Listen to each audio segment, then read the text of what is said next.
produktif ya, walaupun dalam kondisi pandemi ini. Oh iya, hari ini tuh cuacanya tuh enak banget. Pokoknya enak gitu loh vibes-nya. Kira-kira ada hal indah apa ya hari ini? Yaps, betul. Hal indahnya karena kita balik lagi di podcast Demau. Tempat kita ngobrol-ngobrol santai seputar UIN Bandung tentunya, dan topik-topik yang lagi hangat. Bersama saya Aisyah Hanifah dari Kementerian Komunikasi dan Informasi Dewan Eksekutif Mahasiswa UIN Sunan Gunung Jati Bandung. Nah, buat teman-teman yang lagi di rumah nih, yang lagi rebahan atau lagi WFH, bisa banget nih sama aku ditemenin di podcast kali ini karena kita akan mengenal lebih dekat dengan DEMAU. Nah, teman-teman tahu nggak sih DEMAU itu apa? Mungkin sedikit ngejelasin kalau DEMAU itu adalah lembaga eksekutif mahasiswa tertinggi di Universitas UIN Sunan Gunung Jati Bandung. Setauku tuh kalau misalnya di univ lain tuh namanya BEM atau Badan Eksekutif Mahasiswa. Nah, sebenarnya apa sih bedanya BEM sama DEMA? Oke, kita langsung aja ya karena kita di sini kedatangan narasumber yang hebat sekali gitu. Nah, kita langsung tanya aja sama yang expertnya. Kenalin nih teman-teman, ada presiden kita. Siapa Pak namanya? Ya, Malik Fajar Ramadan.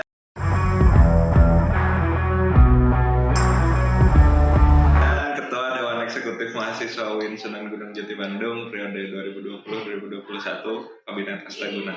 Oke, mantap banget ya. Pokoknya ini presiden kita. Jangan takut teman-teman sama presiden kita. Tapi sebenarnya aku juga takut sih karena luar biasa wibawanya tuh keren banget ya.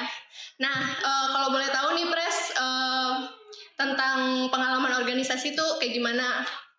Oke, kalau pengalaman organisasi sih semenjak masuk UNIF, masuk kampus UIN Sunan Gunung Jati Bandung jadi mahasiswa. Pertama dulu pernah ikutan LK di Himpunan Mahasiswa Islam, Komisariat Syariah dan Hukum cabang Kabupaten Bandung waktu tahun 2017. Kemudian setelah itu waktu semester 2 dulu jadi pengurus di Himpunan Mahasiswa Jurusan Hukum Ekonomi Syariah Muamalah, bidang pengembangan aparatur organisasi semester 2. Oh, mantap banget ya, semester 2 udah jadi pengurus. Terus karirnya sih di HMJ aja, di HMJ Muamalah aja, dan 3 periode itu intens terus di bidang PAO. Oh, di himpunan itu? Iya, di Himpunan Mahasiswa Jurusan, jadi bagian daripada PAO itu sendiri, gitu sih.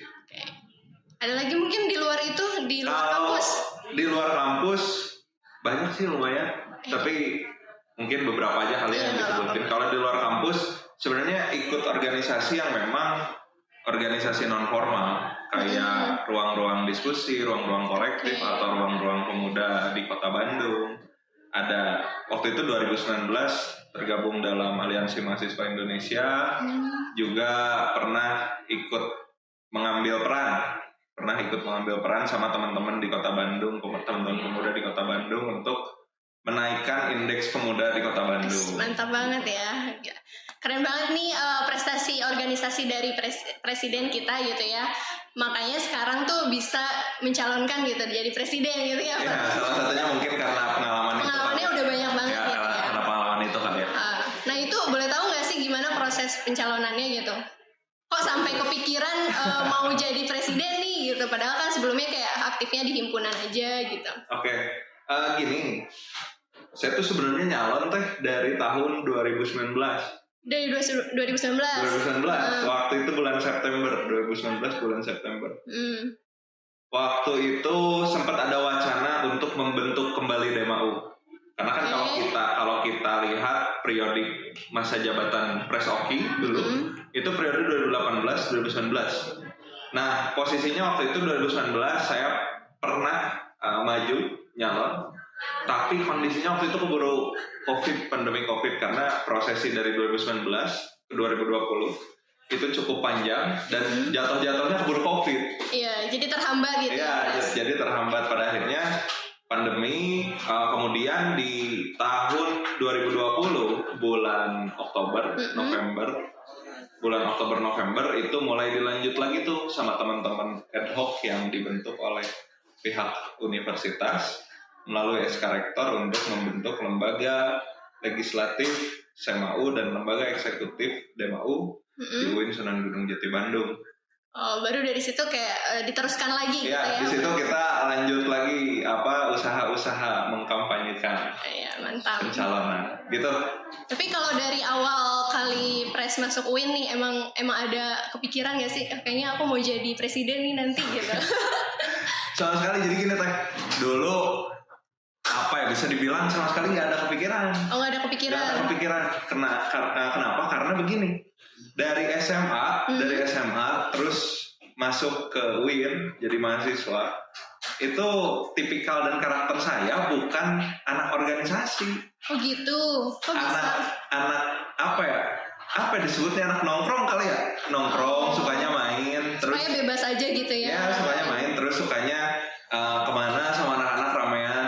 Tapi makin kesini setelah kemudian belajar di HMI, di HMJ juga, dan berinteraksi dengan teman-teman yang notabene-nya ini adalah orang-orang yang aktif di organisasi. Kemudian saya dapat dorongan dari beberapa kawan dulu untuk aktif juga di organisasi, karena saya memang jenjang kita selama bermahasiswa ini selain akademik ada juga jenjang organisasi katanya.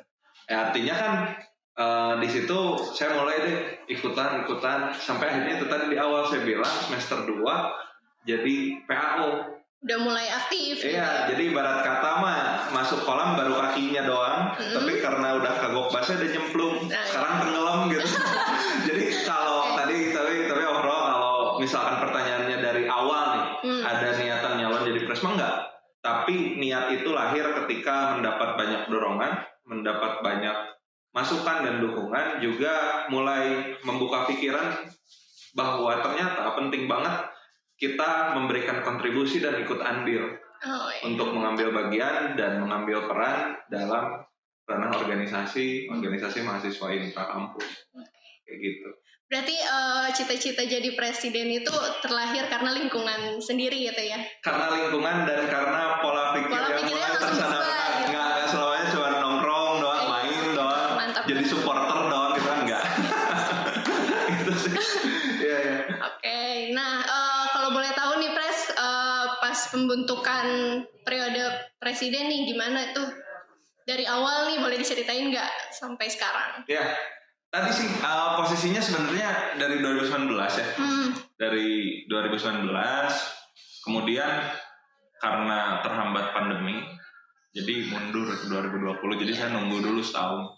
Tapi ya nggak apa-apa. Itulah mungkin yang menjadi suatu tantangan atau mungkin jadi suatu dinamika pada proses perjalanan politik yang ditempuh oleh saya dan oleh kawan-kawan dalam membentuk DEMAU dan juga dalam proses memenangkan DEMAU gitu. Mungkin gini ya,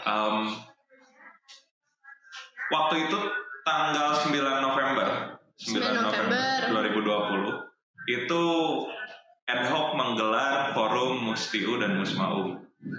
Ad hoc menggelar itu, dan kemudian alhamdulillah dari total 45 suara, karena kan di UIN Bandung ini suara keterwakilan 45 HMJ, ada 45 suara yang mana alhamdulillah waktu itu saya dapat sama Kang Yogi 40 suara total dan sisanya abstain.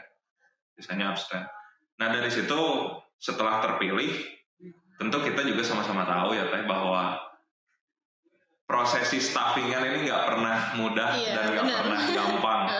Jadi memang gimana caranya saya bikin sebuah mekanisme yang memang ketat dan juga bisa menyaring teman-teman yang punya minat gitu ya? Dan punya kualitas. Waktu itu staffingan karena posisi 9 November sekali lagi karena kondisinya pandemi, kalau orang susah buat ketemu tuh kadang-kadang jadi susah juga buat melakukan sesuatu atau menyelesaikan berbagai hal gitu ya. Terbatas gitu ya. Terbatas ruang bergeraknya, apalagi waktu itu kita lihat grafik waktu bulan November lagi tinggi-tingginya. Waktu itu sempat hampir delay 1 bulan. Hampir delay 1 bulan untuk kemudian saya sama Wapres Yogi buka open submission. Open submission, kenapa open submission? Kan biasanya open recruitment ya. Kalau beda dari submission dan rekrutmen sendiri tuh gini sih kurang lebihnya. Kalau rekrutmen kan dia terbatas oleh kriteria tertentu yang kadangkala itu menjadi sebuah sebuah hambatan buat teman-teman yang memang punya kualitas dan punya kemauan itu tadi. Kalau submission sifatnya dia terbuka, buat siapapun gitu buat siapapun dan tidak menutup kemungkinan sebenarnya kalau submission ini semester 3 juga boleh ikut karena di DMAU sekarang ada teman-teman semester 3 sekitar 3 orang. Ada, dan memang di submission ini sedari awal niatnya itu untuk membuka selebar-lebarnya pintu bagi seluruh mahasiswa UIN Bandung untuk ikut berproses, berperan aktif, dan juga berkontribusi melalui DMAU UIN Sunan Gunung Jati Bandung. Akhirnya waktu itu dibukalah open submission awal Desember. Bulan Januari bisa beres tuh, Januari awal. Itulah panjang banget kan, kita screeningin satu-satu tuh teman-teman. Kita screening satu-satu, kemudian screening kelompok, kemudian ada step penugasan, ada step penyusunan grand design, banyak banget karena memang penjaringannya harus ketat. Dan juga karena memang saya berkaca ya dari kepengurusan periode sebelumnya bahwa ternyata jumlah pengurus yang banyak itu bukan menjadi sebuah tolak ukur bagi efektivitas jalannya roda organisasi selama satu periode ke depan. Jumlah pengurus DEMA Kabinet Astaguna periode 2020-2021 itu cuma 84 orang total. 84 orang total. Sementara kalau kita berkaca di kepengurusan sebelumnya ada 100 lebih. Dan sekali lagi yang saya lihat dan yang saya ambil sebagai benang merah bahwa banyaknya pengurus itu bukan jadi suatu tolak ukur gitu untuk efektivitas kerja-kerja organisasi kita. Nah dari hal itu 84 orang ini saya kasih semuanya hak prerogatif untuk menunjuk staf susnya masing-masing, untuk mengajak staf susnya masing-masing. Ini yang sering kali jadi pertanyaan ya. Staf sus tupoksinya apa? Kita kerjanya apa? Atau mereka kerjanya apa gitu. Kayak gini, adanya staf sus itu berangkat dari 3 alasan substansial yang saya rasa perlu di-cover oleh keberadaan staf sus. Yang pertama, jumlah pengurus yang sedikit ini bisa jadi sebuah hambatan ketika dia nggak punya teman-teman yang melakukan covering dalam kerja-kerja organisasi yang dia lakukan. Jadi keberadaan staf sus ini yang pertama adalah untuk memberikan bantuan, untuk memberikan support, dan juga untuk menunjang kerja-kerja organisasi dari si pengurusnya. Misalkan teteh staf sus nih ditunjuk sama siapa, teteh punya salah satu tupoksi untuk hal itu. Yang kedua, itu yang perlu kita pahami bersama bahwasannya keberadaan staf sus ini harus dinilai dan dianggap sebagai suatu poin plus juga. Karena teman-teman staf sus, bagi saya melihat teman-teman staf sus dari awal, ini adalah angkatan muda mahasiswa UIN Bandung yang punya kemauan, yang punya kapabilitas, dan yang juga punya kapasitas untuk menjadi regenerasi bagi DMAU selanjutnya. Iya, bisa. Karena sering tuh ada permasalahan kalau kita telisik lebih dalam, ada permasalahan di mana DMAU dari satu periode ke periode selanjutnya itu nggak ada jenjang kaderisasi organisasi yang jelas gitu. Nggak berlanjut gitu ya? Nggak berlanjut. Adanya staf sus itu sebenarnya sebagai ruang pengkaderan bagi DMAU. Jadi teman-teman staf sus hari ini itu seminimalnya kalau punya niatan di waktu yang akan datang untuk jadi bagian daripada DMAU, itu udah punya pengetahuan dan pengalaman. Oh di kementerian ini begini. Oh, kayak magang lagi gitu ya? Kayak magang, jatuh-jatuhnya kayak magang. Teman-teman di BEM Unpad, kemudian di BEM Rema UPI, BMKM ITB, BMKM UGM, mereka juga sebenarnya menggunakan konsepsi kepengurusan melalui pengadaan staf sus. Tapi bahasanya bukan staf sus, magang. Magang, interval waktu magang itu singkat cuma 3 bulan. Habis itu lepas aja gitu. 3 bulan, habis itu lepas, nanti buka lagi oprek magang. Nah saya nggak begitu, saya lebih baik kasih prerogatif aja ke masing-masing orang atau masing-masing pengurus yang ada di DMAU. Dan yang ketiga, yang terakhir, teman-teman staf sus juga perlu memahami mahasiswa UIN Bandung, teman-teman mahasiswa baru, teman-teman angkatan muda perlu memahami bahwa menjadi bagian daripada DMAU UIN Sunan Gunung Jati Bandung di staf sus itu sebenarnya adalah upaya saya untuk membuka sebuah wahana pembelajaran wahana pembelajaran dan juga wahana pengetahuan buat teman-teman angkatan muda yang kepo, yang punya minat, yang punya cita-cita untuk jadi bagian daripada DEMAU nanti di masa yang akan datang. Jadi dia mulai belajarnya dari sekarang. Dia ruang pembelajaran gitu ya. Ruang pembelajaran, benar-benar ruang pembelajaran. Artinya selalu tuh tiap rapat pimpinan, rapat pengurus, saya ingetin bahwa staf sus di sininya posisinya betul dia membantu, tapi dia bukan pembantu. Dia melakukan bantuan untuk kerja-kerja organisasi, bukan bantuan untuk urusan-urusan personalnya antum gitu. Dan juga gimana caranya pengurus ini bisa memberikan suatu pembelajaran, suatu pengalaman dan pengetahuan bagi teman-teman staf sus gitu. Jadi itu sebenarnya adanya staf sus itu upaya kaderisasi, upaya pembukaan DEMAU secara inklusif.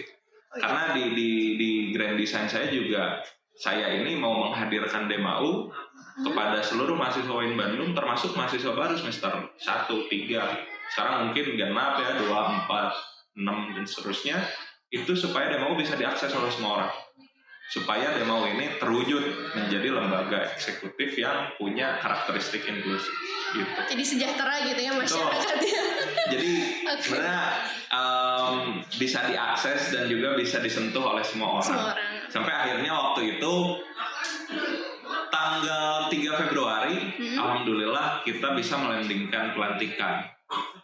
Beberapa permasalahan, beberapa kendala juga kita hadapi selain daripada penyusunan proses staffing, karena juga kendala-kendala teknis. Kita waktu itu sempat pengurus ini sepakat bahwa udahlah mending offline aja katanya. Apa tuh pelantikan? Iya, pelantikan mending offline, upgrading mending offline. Saya juga pengen cuma begitu.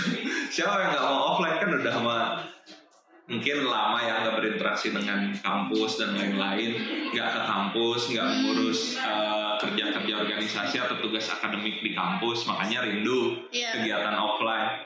Saya upayakan lah itu offline, tapi karena memang waktu itu ketat banget Satgas Covid di Kota Bandung, saya datang ke sana mengajukan untuk pelantikan offline di Anwar Musadad, karena kita tahu aturannya kan dari total seluruh audiens hanya boleh 30% kalau mau menggunakan agenda offline. Anwar Musadad ini kan 6.000 kapasitasnya. 30%-nya berapa tuh? 1.800 kan, sementara waktu itu kalau pelantikan paling bisa-bisa aja gitu. Iya, bisa-bisa aja. DEMAU, pengurus DEMAU, staf susnya dan para panitia paling 300 sampai 350 orang dan tamu mungkin. Bisa-bisa aja sebenarnya. Tapi mungkin karena memang universitas melihat dari kacamata yang lain, nggak mau mendapatkan suatu resiko yang lebih besar. Dari hal itu makanya universitas merekomendasikan untuk pelantikannya online. Itu kita sempat alot lama, kita pengen offline, rekomendasinya online, tapi sampai pada akhirnya kita mikir ya udahlah, karena prosesi pelantikan ini sakral, kita lebih baik pelantikan aja dulu supaya punya legalitas. Kemudian setelah punya legalitas kan kita enak ya bisa melandingkan berbagai program yang sudah disepakati, bisa melakukan pengabdian kepada masyarakat maupun mahasiswa secara legal dan secara tenang gitu kitanya juga. Jadi memang pelantikan kemarin online di tanggal 3 Februari dan alhamdulillah berjalan sampai hari ini. Kepengurusan ini bisa dibilang semuanya alhamdulillah progresif, meskipun ada beberapa report kita kan nggak bisa menafikan ya. Teman-teman juga yang nonton atau yang mungkin melihat podcast ini nanti, kalian juga tahu kok bahwa di HMJ, di DEMAF, DEMAU atau di organisasi manapun, dari sekian banyak pengurus pasti ada 1-2 yang memang kurang aktif gitu. Dan ya di DEMAU juga ada. Itu mah harus diterima aja ya, Pres. Harus diterima dan harus disikapin. Gitu. Karena pada posisinya kita harus sadar bahwa jadi pengurus DEMA itu bukan sekedar jadi pengurus kemudian udah gitu. Kita mungkin teteh pernah dengar kali ya, di DEMAU sekarang setiap orang punya spesifikasi dirjennya masing-masing. Pernah dengar itu kan? Nah posisinya kenapa semuanya harus aktif? Karena semuanya punya tanggung jawabnya masing-masing. Difokuskan untuk punya lahan fokusnya sendiri. Dirjen A, Dirjen B, Dirjen C, Kementerian Kominfo misalkan punya Dirjen Media, punya Dirjen Branding, dan punya Dirjen yang lain-lain. Jadi punya tugas kerjanya kerjanya sendiri gitu. Dan kalau misalnya kayak ada yang nggak aktif nih Pres, gimana tuh langkahnya? Sebenarnya gini, kalau ada yang nggak aktif, kita kan punya mekanisme internal ya. Punya mekanisme internal melalui SOP yang sudah disusun oleh teman-teman Kemensekap. Kemensekap Dema Sunan Gunung Jati Bandung yang sekarang itu punya bundling SOP yang tebal banget. Saya juga sebenarnya udah kalau baca tapi belum kalau memahami semuanya. Yang tebal banget bundling SOP yang di dalamnya itu ada mekanisme internal yang mengatur soal keaktifan pengurus salah satunya. Dan juga ada mekanisme yang mengatur soal hal-hal administratif yang lain. Karena kalau bicara soal keaktifan pengurus, saya kira kita juga harus tegas. Kita juga harus punya suatu mekanisme yang baku gitu dan berlaku untuk semua orang termasuk saya. Biar tidak seenaknya gitu. Betul, ya dalam biar menjalankan tidak tugas. seenaknya. Nanti kan kalau bahasanya bisa aja jadi ada SP, bisa aja jadi ada yang lain-lain gitu. Oh iya Pres, ini tuh ada kasus ya, jadi kayak staf sus tuh ngerasa kayak diskriminatif gitu loh, karena kan secara ini emang gak diajak foto bareng atau segala macam tuh kan. Nah itu gimana tuh menanggapi hal itu? Sebenarnya kalau terkait agenda yang dirasa kemudian jadi diskriminasi buat teman-teman staf sus, perancangan staf sus ini sedari awal yaitu tadi wahana pembelajaran buat teman-teman mahasiswa angkatan muda. Makanya staf susnya semuanya angkatan muda. Kalau kemudian nanti ada agenda dari Kemendagri yang saya dapat report dari Estu kan Menteri Dalam Negeri ya sekarang, dapat report dari Estu bahwa staf sus juga perlu treatment yang baik. Dan nanti dari setiap agenda evaluasi staf sus bakalan ada reshuffling, bakalan diberikan juga hak-hak otoritas yang mungkin sama dengan pengurus seperti hal misalkan ID card, penghargaan bulanan, kemudian juga agenda-agenda yang sifatnya bentuk dan sifatnya ini adalah bentuk apresiasi buat teman-teman.